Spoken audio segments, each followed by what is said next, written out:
A big thank you to TCL for sponsoring a portion of this video. So think of the tech that's in your pocket or your hand. You have the breadth of information that was unfathomable 10 or 15 years ago. And as amazing as this tech has gotten, there's been a lot of things along the way that seemed amazing, were rumored to happen, that never quite made it to market.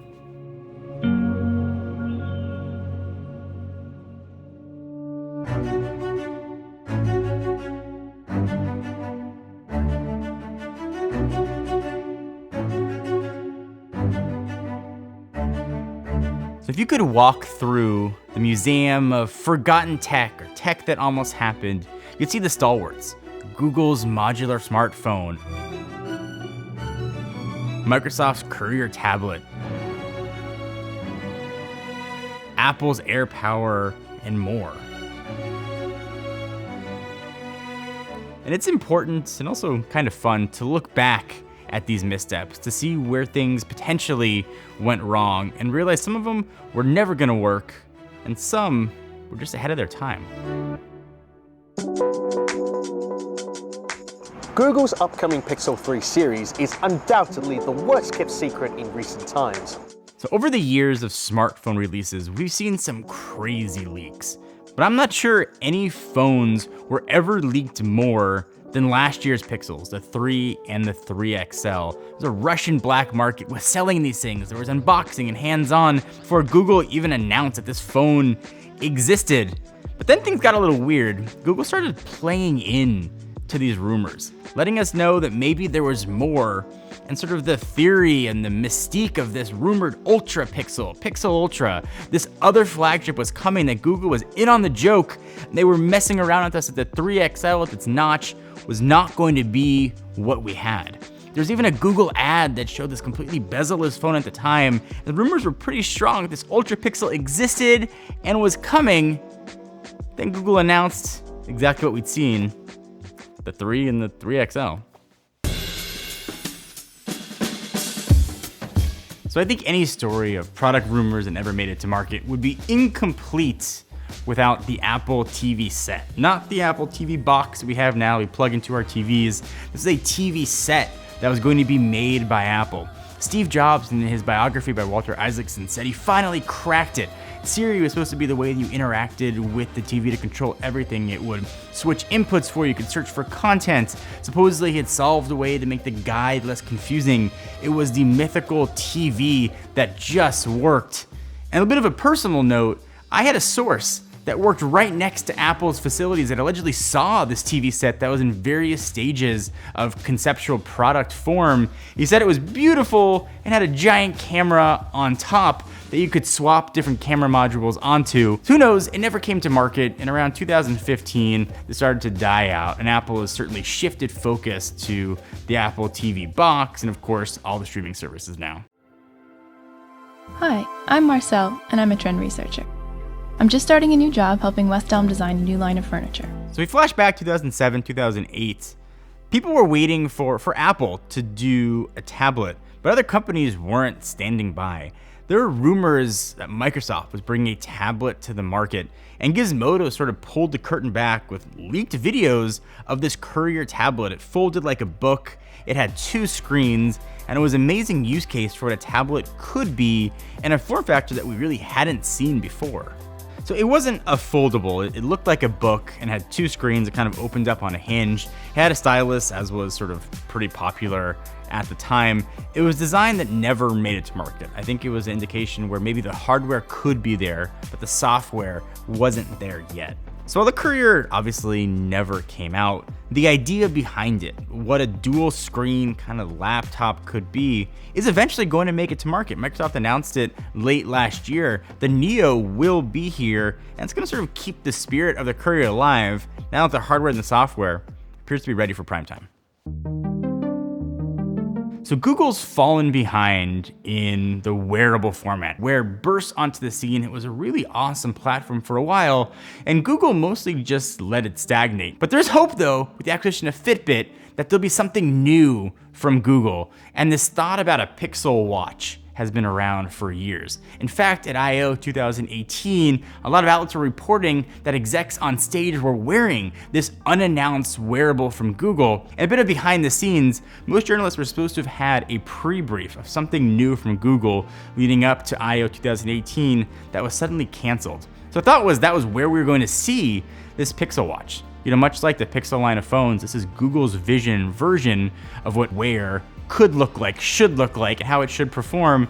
No idea why this got killed, although I am optimistic out of all the products on the list, this is one that we'll actually see come to market. So harkening again back to the Fitbit acquisition, they now have the tech, the design language, all sort of the fitness aspects that go into those Fitbit bands that can make this Pixel Watch not only be an Apple Watch competitor, but beat the Apple Watch in a lot of ways.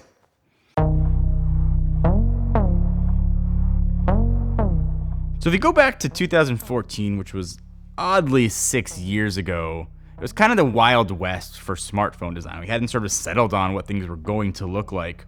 And Google was at the forefront of this. They showed off what became Project Ara. It was a modular phone design that had different blocks you could put in, essentially build your ultimate smartphone. And what I thought was even cooler was you could upgrade it as well. As processors got better, you could put in a new mod. As cameras got better, you want different sensors, you could drop those in. It was really cool, and it was a real product that Google showed off. They continued to talk about development and what it could do and what it could be. At Google I/O 2016, they said not only was a developer device coming, but a consumer device was coming as well. And then a few months later, they killed the whole project. The idea behind the modular smartphone, though, did kind of live on. We've got it now with the Moto mods on Motorola's line of phones. The modularity does work and works really well. Being able to swap things in and out as easily as what Project Ara was going to be is still never been realized and doesn't look like it ever will, unfortunately.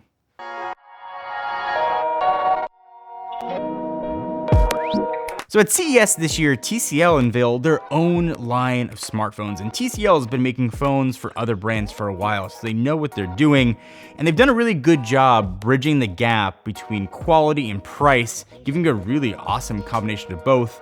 I'm pretty pumped about the new 10 series of phones. There seems to be a phone for everybody. So there's the 10L, the 10 Pro, and the 10 5G. All have 4 cameras. The 10 Pro is gonna give you your premium level features. You've got a beautiful OLED screen. TCL makes really nice displays.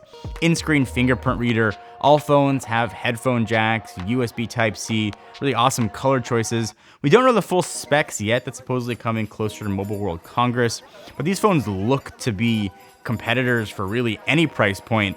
But all 3 will come in under $500. So if you're looking to get a new phone in the next few months and you want sort of the premium quality, but you don't want to break the bank, you might want to wait to see what TCL is going to announce. If you want to learn more about the phones, link to them down below.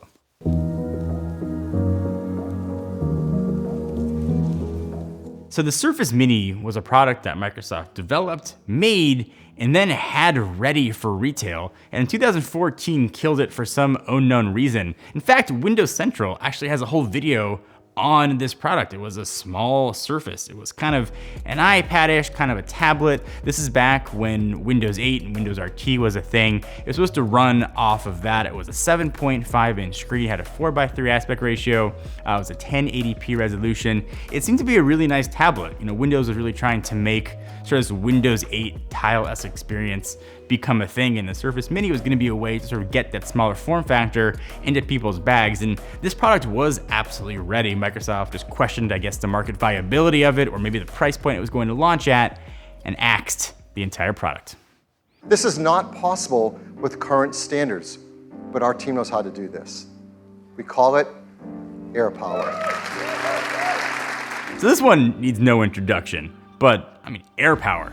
Announced with the iPhone X in 2017, it was a wireless charger for all of your things with some Apple Salt sprinkled on it to talk to your phone. You could see all the battery percentage on your devices. You could place your watch, your iPhone, whatever you wanted anywhere, and it would just start charging. And in theory, it sounds amazing. But in practice and with physics, things get hot. And this allegedly got killed because Apple couldn't manage the heat issues. All those coils in there generated heat and they couldn't get it to work. And in 2019, Apple killed AirPower. Though we have seen a lot of clones come out that do various things that AirPower was supposed to do, we haven't seen one device that does everything that Apple's first-party product was gonna do, so sorry, AirPower. So for every phone, laptop, or tablet that you buy and have now, there was 5, 6, 7, or 8 other pieces of tech that were in development that built up to it that never made it to market. So as you go out and buy your next smartphone or your next tablet, just take a moment, appreciate the failed tech that made that shiny new piece of electronics possible.